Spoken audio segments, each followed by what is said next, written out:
Welcome to all.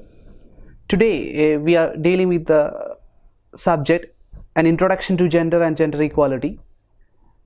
In the previous module, module 1, you well aware about the sex and gender, what are the types of gender, concept in relation with gender, gender needs, gender roles, gender stereotyping, gender discrimination, gender and gender identity.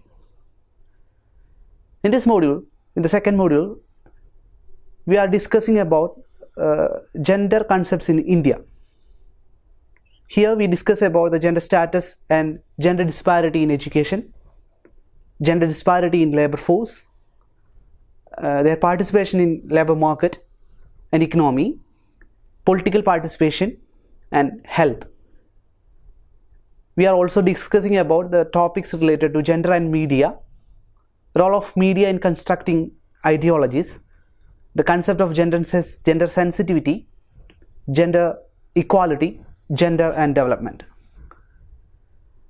We are moving on to the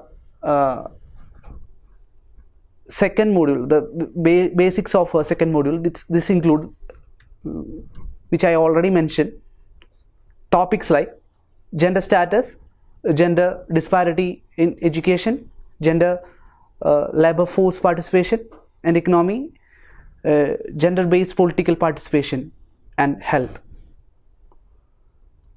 We are also discussing about the gender and media, gender sensitivity, gender equality, gender and development. And first we move on to the concept relating to gender status and gender disparity in education. We all know about the gender education means the character building. So it also has a human right. It also serves as a gateway that allows individuals to access and enjoy the human rights. It broadens the perspective of an individual about the roles that he or she can play, provide a key space for meeting peers, mentors, role models, and opens new spaces for an empowered individual to act in, reach out, and influence others. A disproportionate number of nearly 12 million Indian children not in schools are female. Between 2006 and 2010, only 26% of girls completed secondary education compared to 50% of boys in India. There were 82% of boys are illiterate, while only 65% of girls can read and write. It's a fact about the girl child education according to the census of India in 2011. This is a fact. Literacy rate of women in 1951 was 7.9%. In 2001, it was increased to 54.2%. Among that, men have 25% literacy rate in 1951, 75% in 2001. There are some international and national efforts to address this problem. That is, there is World Declaration on Education for All, 1990, that was in 1990, World Education Forum, 2000, Millennium Development Goal, now it's known as Sustainable Development Goals, National Policy of Education, 1986 and 2020, Sarva Shiksha Abhiyan, DPEP, Mahila Samakya. It is for the improvement of education among the children, especially girl children.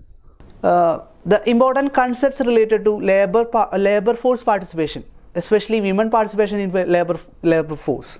According to the International Labour Organization's Global Employment Trends 2013 reports, India's labor force participation rate for women fell from just over 37% in 2004-2005 to 29% in 2009-2010. Out of 131 countries with available data, India ranks 11th from the bottom in the female labor force participation. This is the fact, another fact. So there is perfect inequality or disparity of women in labor force participation in India, and this goes to underutilization of human resources that holds back productivity and economic growth of the country. That is a problem. We can move on to the labor force participation statistics. In 1999-2000 it was 34.1%, but in 2011-2012 it was reduced to 27.2%. That is an alarming rate. In rural areas in 2009, 26.5% labor force participation of women, but in 2011 it was reduced to 25.3%. But in urban areas, in 2009, 14.6% of labor force participation, and it was still reduced to in 2011 it was reduced to 15.5%. And we can move on to the another topic, political participation, gender-based political participation. And we all know about the political participation. It is an involvement of the members of the society in the decision-making process of the system. This route of political participation of women can be traced back to 19th century reform movements. Social reformers like Rajarao Mohan Roy, Ishwar Chandra Vidyasagar, Mahadeva Govinda Ranade believed that social evils could be eradicated when political participation of women established. In pre-independent period, the late 19th and early 20th century witnessed the establishment of various women's associations all over the country. These organizations took up the issues concerning women like right to vote. There are three main organizations were established during this period. They are Women's Indian Association, National Council of Women in India, NCWI, All India Women's Conference. In spite of that, there are other organizations like YWCRI, Young Women Christian Association, also established in our country.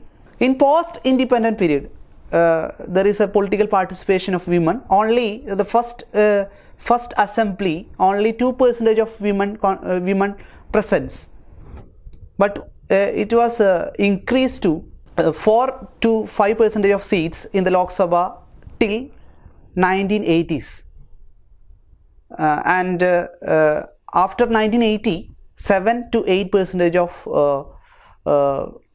seats reserved in Lok Sabha. In Rajya Sabha, women have held 7 to 10 of seats. Now the 16th representation of women in 16th Lok Sabha is 61. This is the highest in history. Presently, Rajya Sabha has 29 women members. 6 of 23 cabinet ministers in the present government are women, claiming almost a 25% of share.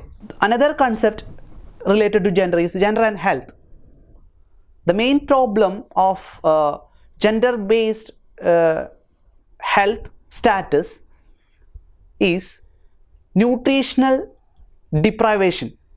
It has major consequences of different inequalities. Health in the perspective of health. Only small portion of women in India are consuming a balanced diet. That is a problem. Only small portion of women in India are still consuming a balanced diet. Only small portion. Malnutrition is a major consequence of different diseases like anemia, and 50 to 90% of all pregnant women in India suffer from anemia. Severe anemia accounts for 20% of all maternal deaths in India. That is a problem of health concern of women. 37% of all pregnant women in India received no prenatal care during pregnancies. An average of 125 women face domestic violence every day in 2000 in India, and it stood at 160 in 2005 according to the report of National Crime Records Bureau, NCRB, 2005. And another, we move on to the another topic, gender and media. This is a very relevant topic of today's. Media and gender refers to the relationship between media and gender, and how representations of the different genders are created by the mass media. That is a relationship between gender and media. We all know about the gender bias in different medias like press media, magazine cover, gender stereotyping on the basis of feminine and masculine features. This is an important thing related to gender in media. These days, media try to attract its audience with the images of women with little clothing, sexual expression, body language and gestures. It is very much contradictory.